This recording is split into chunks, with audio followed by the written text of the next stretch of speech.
Communion totale entre les mouvements et associations proches du PDCI-RDA, la société civile ivoirienne et le président du PDCI-RDA, Cheikh Tidiane Thiam, à Yopougon le samedi 15 février 2025. La mythique place Figues-Gaillot a fait son plein.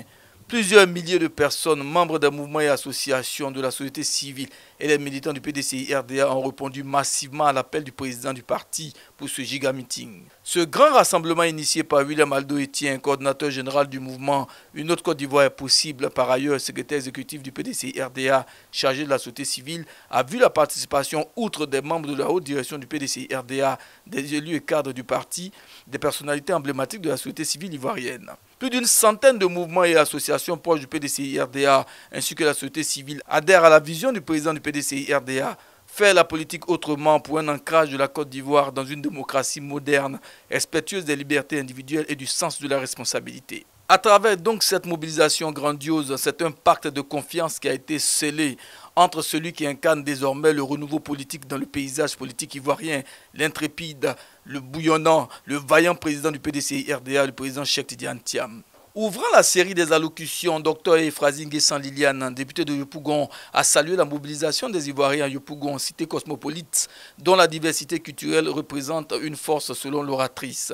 L'honorable Efrazi Nguessan, le verbe haut, sans concession pour le pouvoir en place, a dénoncé le recul de développement à Yopougon et bien au-delà, toute la Côte d'Ivoire entière. Les populations aspirent à un changement profond. Une autre gouvernance avec Tidiane Thiam a-t-elle martelé. Yopougon est la plus grande commune du pays et l'expression achevée de la cohabitation des peuples de Côte d'Ivoire.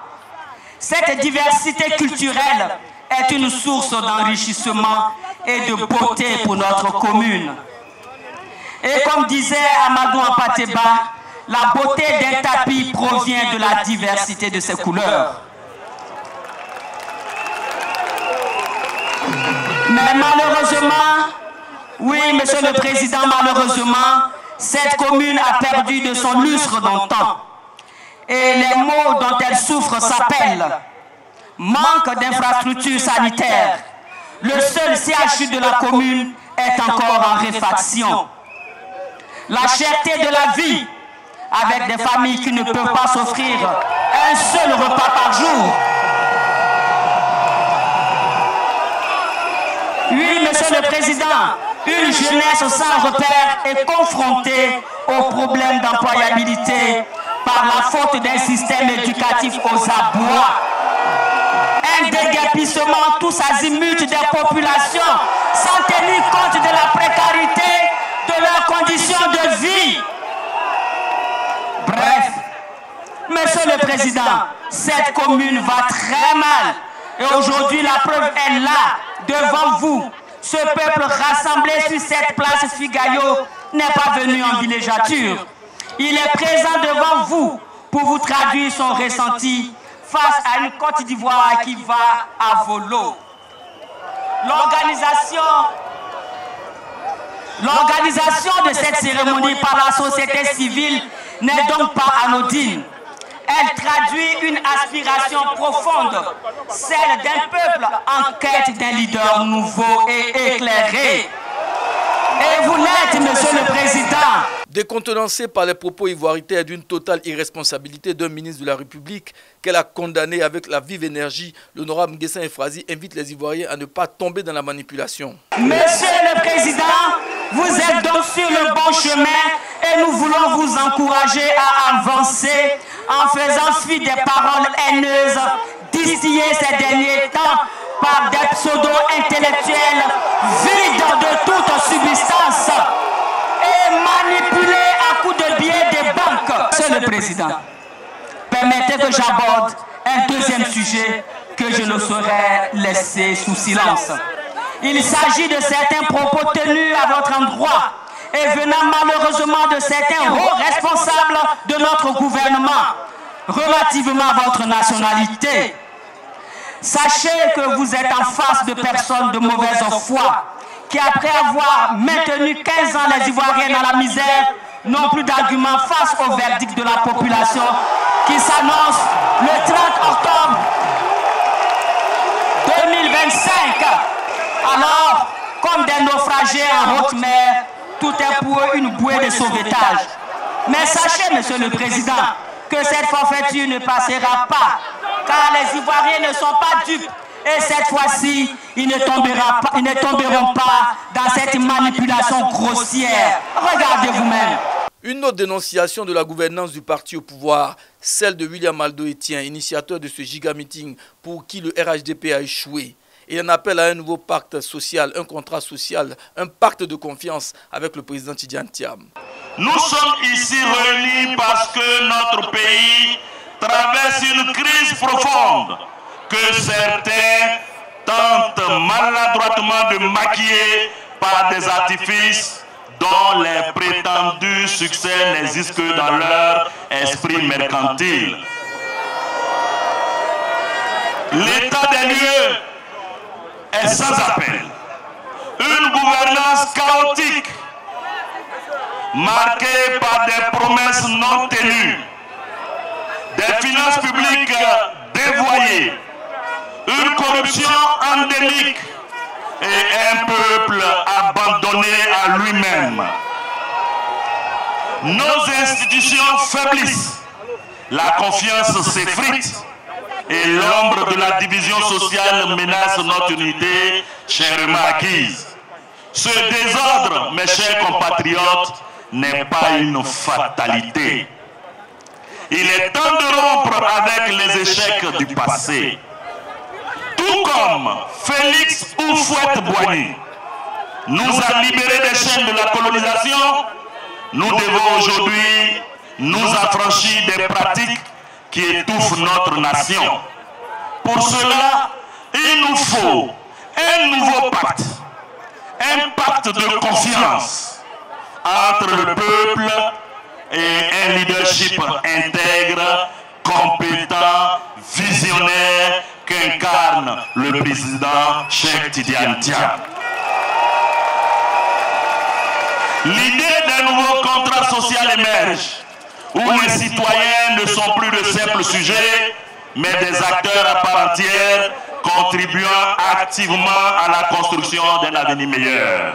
Nous signerons, Monsieur le Président, le pacte de confiance entre la Côte d'Ivoire et vous. Ce pacte de confiance repose sur 3 piliers. Le premier pilier, c'est la transparence absolue dans la gestion de l'État pour finir avec le gaspillage et les prébendes. Le deuxième acte concerne la compétence au service de tous, avec des institutions revitalisées par des technocrates intègres. Le troisième, c'est l'inclusion de chaque citoyen, du nord au sud, de l'est à l'ouest, dans la construction de notre nation.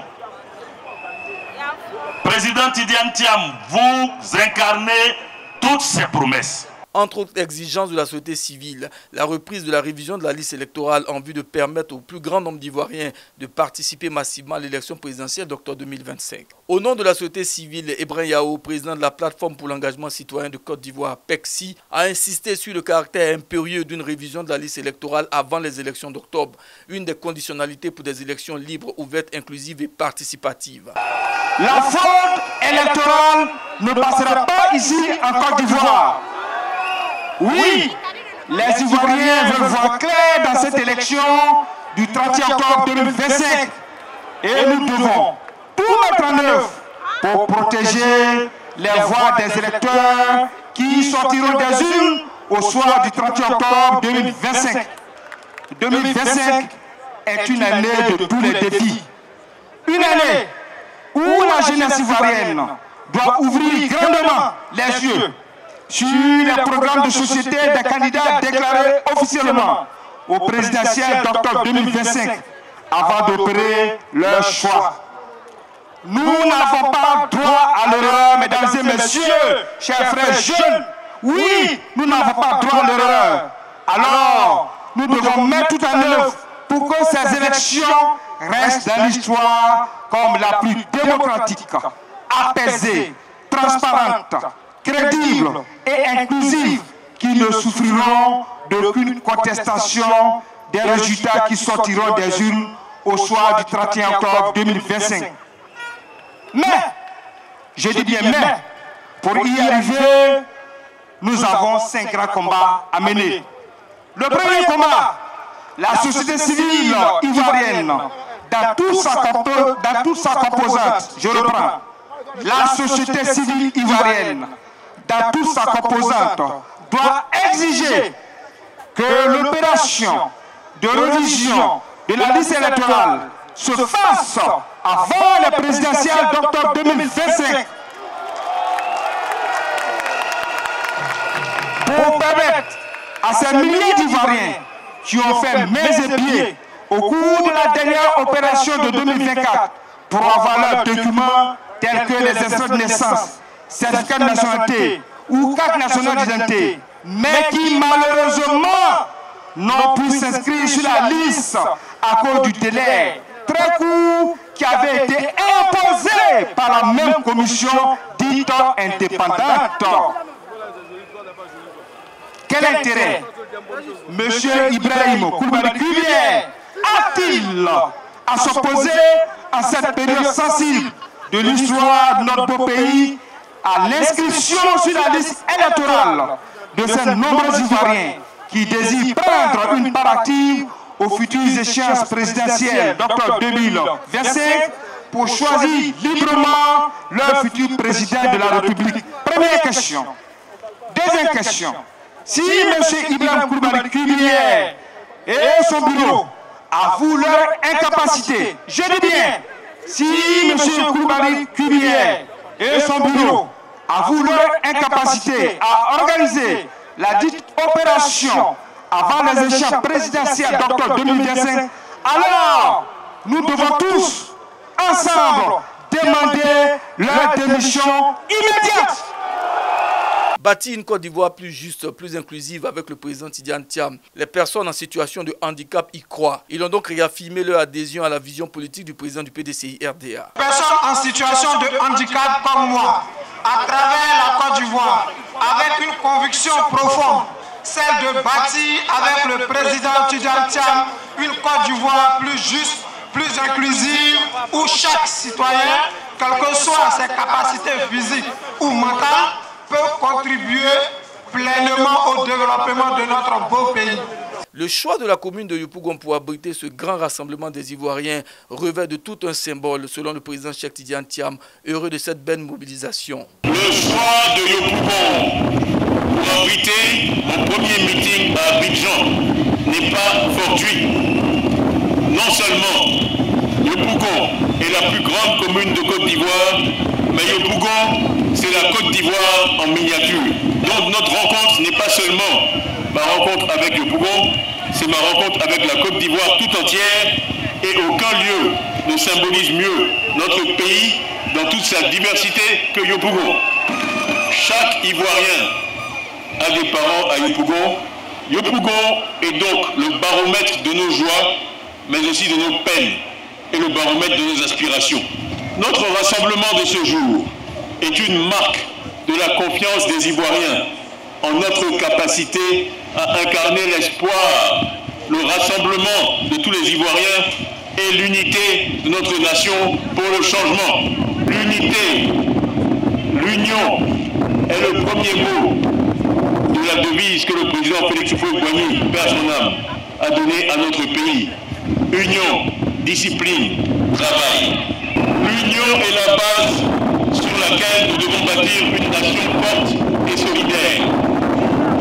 La diversité de nos talents et la force de notre engagement doivent se conjuguer pour forger une Côte d'Ivoire où chacun trouve sa place et où chacun contribue activement au progrès collectif. Il nous faut pour cela savoir transcender nos différences, être ouvert aux autres, ne pas les diaboliser, mais au contraire les comprendre et les accepter. La société civile est la nation et la nation tout entière est la société civile, a affirmé Tidiane Thiam qui entend accorder une place de choix et une franche collaboration avec celle-ci. On parle parfois de la société civile comme si c'était une entité à part. Ce n'est pas correct. En fait, la société civile, pour moi, c'est la nation tout entière. Et la nation tout entière est la société civile.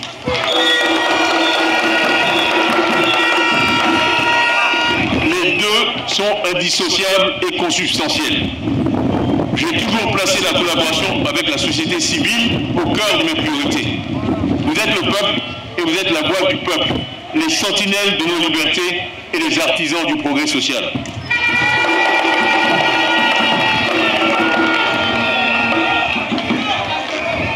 Dès que nous assumerons les charges du pouvoir, nous travaillerons ensemble à lever les obstacles qui entravent notre développement en tant que société civile, notamment le fait qu'à cause du manque de financement, vous soyez parfois dépendants de financement extérieur ou pire, de pression politique. Nous voulons donc, pour une Côte d'Ivoire forte, une société civile forte, indépendante et respectée, qui est pleinement associée aux décisions politiques et aux grandes réformes nationales.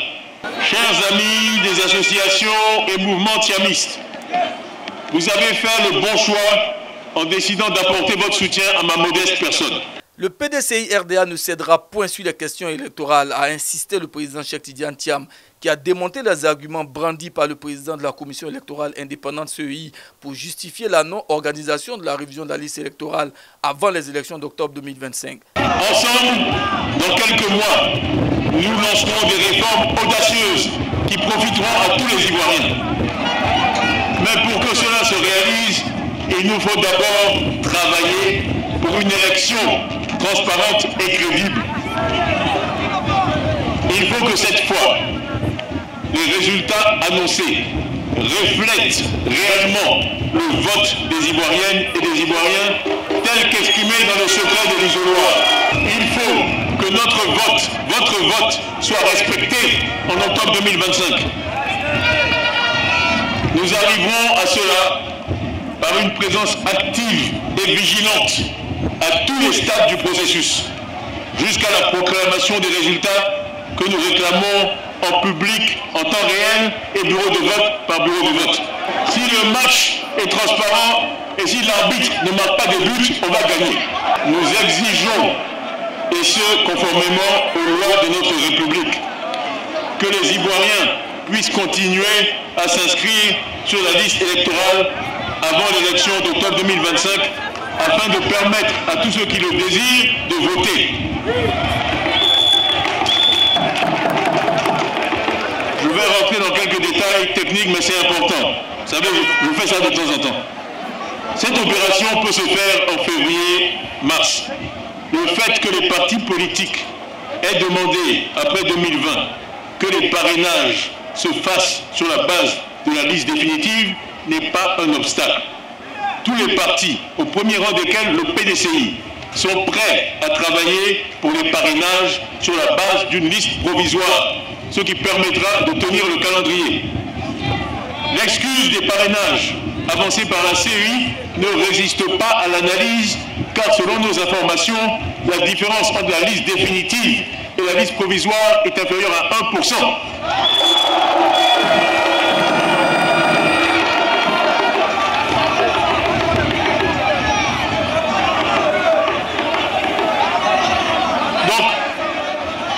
On ne peut pas prendre prétexte du fait que la liste est provisoire pour ne pas avancer. C'est une différence qui est mineure et qui est inférieure à 1% selon mes sources. Alors on nous dit, ok, vous pouvez vous enregistrer, mais après l'élection, où est-ce qu'on a vu ça?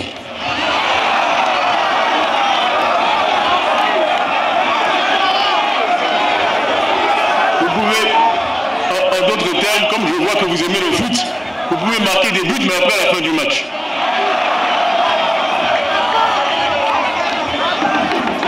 Marquer des buts pendant le match, pas après le match.